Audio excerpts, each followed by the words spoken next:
Bonjour à tous et bienvenue dans cette nouvelle vidéo, les 1 an à l'étranger, le bilan. Grand bilan. En deux parties. En deux parties, ça c'est la première. On va essayer d'aller vite pour pas que ça soit trop long. Donc je commence avec la première question. Est-ce que le tour du monde depuis le Covid, c'est compliqué? Oui. Pourquoi? Alors, tout simplement, puisque il y a 1 an, on était parti pour un tour d'Asie à la base et on n'a pas pu faire tous les pays qu'on avait prévus. Donc sur les 6, on n'a pu en faire que 2. Et on est parti du côté du Mexique et de la Turquie, donc on appelait ça plus un tour du monde. Donc déjà voilà, au niveau de ça c'est compliqué. Après c'est compliqué donc de s'organiser parce qu'à tout moment on est obligé de faire tout à la dernière minute maintenant, puisqu'à tout moment il y a un pays qui ferme, il y a des nouvelles restrictions, bref. Et financièrement aussi c'est compliqué parce qu'il y a des frais en plus supplémentaires. Voilà. Exactement, donc beaucoup de papiers et impossible de prévoir avec tout ce qui se passe. Ouais. Hein, mais sinon, et puis on peut pas aller où on veut. Oui. Voilà, pour résumer. Si on fait en fonction. La deuxième, te sens-tu mieux à l'étranger qu'en France et pourquoi? Alors oui. Déjà par rapport à la culture, le respect ici c'est complètement différent. Les gens ils se laissent clairement vivre, mais vraiment. Tu te balades dans la rue, bon là je parle de vêtements mais que tu sois habillé n'importe comment. Personne va te regarder en fait, il n'y a pas de regard, il n'y a pas de jugement, il n'y a pas d'animosité ou quoi, enfin ça n'a rien à voir avec quand on est en France. Par exemple aussi par rapport aussi à quand on se balade dans la rue, on n'a pas vu en 1 an une bagarre, exact. Genre... J'allais te poser la question. Genre, donc du coup nous déjà on se dit waouh c'est complètement différent. Après nous on se sent bien ici pour plusieurs raisons. Déjà il y a beaucoup de choses à faire, le coût de la vie est plus bas, donc on peut faire plus d'activités, on peut sortir plus souvent au restaurant, etc. Donc on a des meilleurs logements aussi qu'en France. Enfin, il y a énormément de choses qui font que oui, on se sent beaucoup mieux à l'étranger. Tu dirais que tu es moins frustrée parce que tu peux faire plus de choses? Ouais. Aussi? Ouais, c'est ça.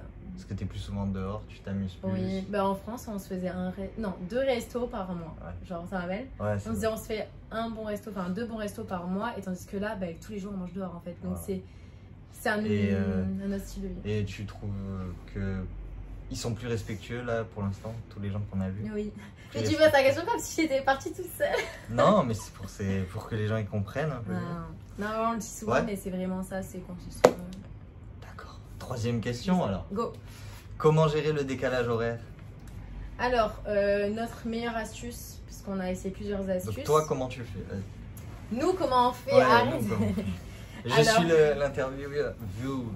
Ouais, alors du coup, nous, on dort pas, par exemple, même si on a énormément, on dort pas longtemps au pire, en avion. En fait, pour que quand on arrive, même si on arrive le matin, on sort, on boit du café, n'importe.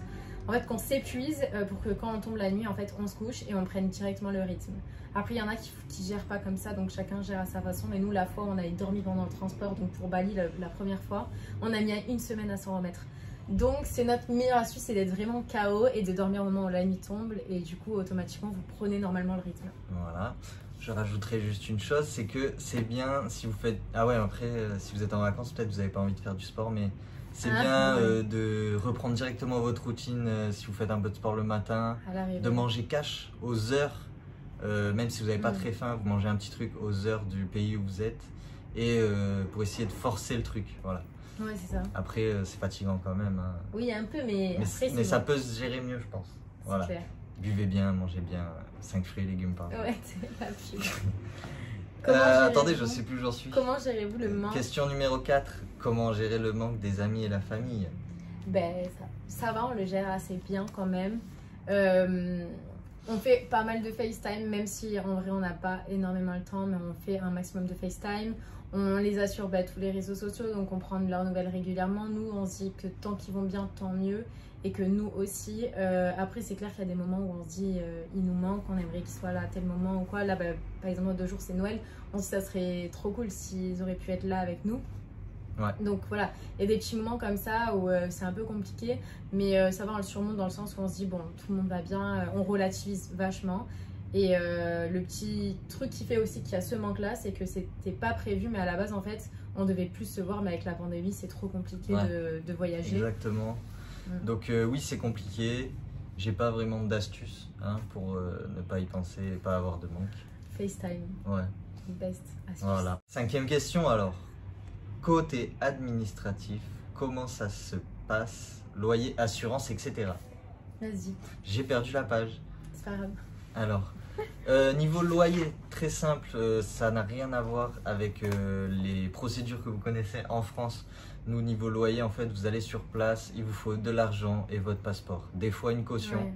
Mais en fait, vous arrivez, il y a un logement qui vous plaît, vous appelez ou vous le contactez, vous allez sur place. On vous dit c'est tant par mois. Hop, vous donnez l'argent, ils font une photocopie de votre passeport et c'est fini. C'est Bon, fini. c'est du meublé à chaque fois, hein. Oui.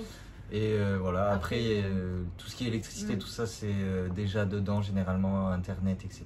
Donc c'est hyper rapide. Après, ça c'est pour les pays qu'on a, Qu'on a fait nous, hein. Ouais, qu'on a pris à longue distance quand on a Ouais. voulu prendre un appartement au mois. On a fait sur à Bali, Thaïlande et au Mexique. Ouais. On l'a pas fait en Turquie, donc on sait pas. Mais Ouais. voilà, c'était le cas en tout cas pour ces trois-là. Voilà, exactement. L'assurance. Nous, Mm. assurance, voilà, faites attention parce qu'on s'est fait avoir, enfin avoir entre guillemets au début. On est parti avec une assurance où on pensait qu'on était couvert sur tout.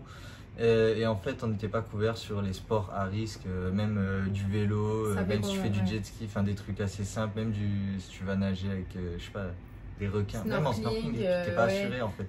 Le requin quand même, c'est un Ouais. sport à risque. Hein. Mais le vélo, ça fait partie des sports à risque par exemple. Donc, du Et coup, ça, c'était pas assuré. Ouais. Voilà. Du coup, nous, on est avec Chapka Assurance. depuis et Et ils eux, assurent tout. ils assurent vraiment tout. On va vous mettre le lien. Voilà. Dans la barre de description. Et Ah, pour c'est moi juste qui le forfait téléphonique, juste. Ah, le forfait, Ouais. pardon. Donc, je finis avec le forfait téléphonique. C'est un peu la même chose que les appartements, argent et passeport, tout simplement. Et ça va super vite, pas de justificatif de quoi que ce soit. Et c'est moins de Vous 10 y €. allez, en 5-10 minutes, c'est fait. Moins de 10 € généralement chaque fois. La sixième. La Est-ce que sixième. les températures sont difficiles à supporter? Moi, j'ai Oui aucun et problème. non. Ouais, ouais. Voilà.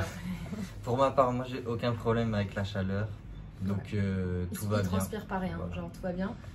Moi ça va mieux maintenant, mais donc ça fait un an quand même, donc ça va beaucoup mieux à l'extérieur, j'ai plus besoin de la clim dès que je rentre, etc. Mais au début c'était hyper difficile à vivre pendant une semaine, genre limite je pouvais pas sortir de l'appartement, je me sentais hyper mal à l'extérieur, on aurait dit que j'avais fait un malaise alors que j'avais fait une malaise de ma vie. Mais voilà, c'est juste au début et après ça allait un peu de mieux en mieux, même si genre je transpirais à grosses gouttes et je voyais lui il était intact, genre c'est pas possible, il y a un problème.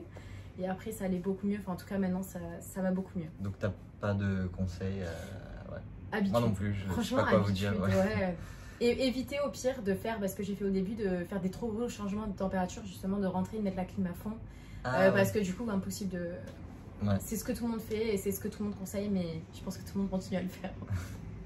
Quand pensez-vous retourner en France? Alors, à la base, on devait rentrer en mai pour 2 mariages. Ouais.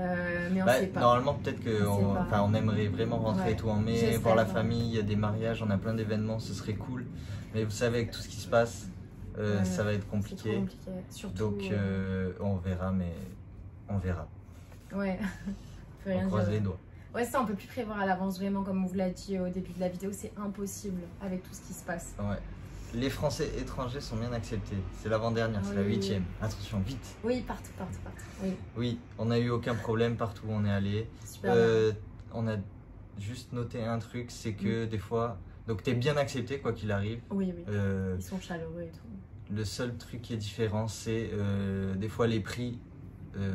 des entrées, des temples, des activités et tout. Ils font des prix les pour les étrangers. locaux et des prix pour les étrangers. Voilà. Oui, c'est vrai. On a eu l'habitude de voir ça là en Thaïlande. Bali, j'ai pas trop l'impression quand j'y pense. Mais au Mexique, énormément, par exemple. Donc, Ouais, Mexique, vraiment, hyper c'était. développé ça. Sinon, c'était vraiment une grosse marge quoi, de différence de prix. Et c'était waouh. Ah, des fois tu payais le double. Un Mexicain il payait 2 fois moins que toi. Ouais. Donc c'est ça qui est un peu. Moi je trouve que c'est dommage. Ouais, après chacun sa maison. Parce qu'en France, par exemple, on ouais, paye en pareil France, que. tout le monde paye oui. pareil. Et là, ouais, je sais pas, c'est bizarre. Mais Ouais. bon, bah écoutez, c'est comme ça. C'est la vie, mais sinon, point de vue acceptation. Ouais, oui, voilà. Après, on vous est êtes accepté. super bien accueillis. Quels sont vos projets par la suite? C'est la Alors, dernière question. ouais, c'est la dernière question, mais on y répondra dans la partie 2. Ouais, dernière donc, question de de la ce partie bilan. 1. Ouais, de la partie 1, mais on y répondra dans la fin de la partie 2. Ah, on n'y répond pas là. Non, on n'y répond Ah, bah, pas. c'est suspense. C'est la surprise, vraiment. C'est un très gros projet qui se passera normalement en janvier 2022, on espère, et on vous en parle donc dans la deuxième partie.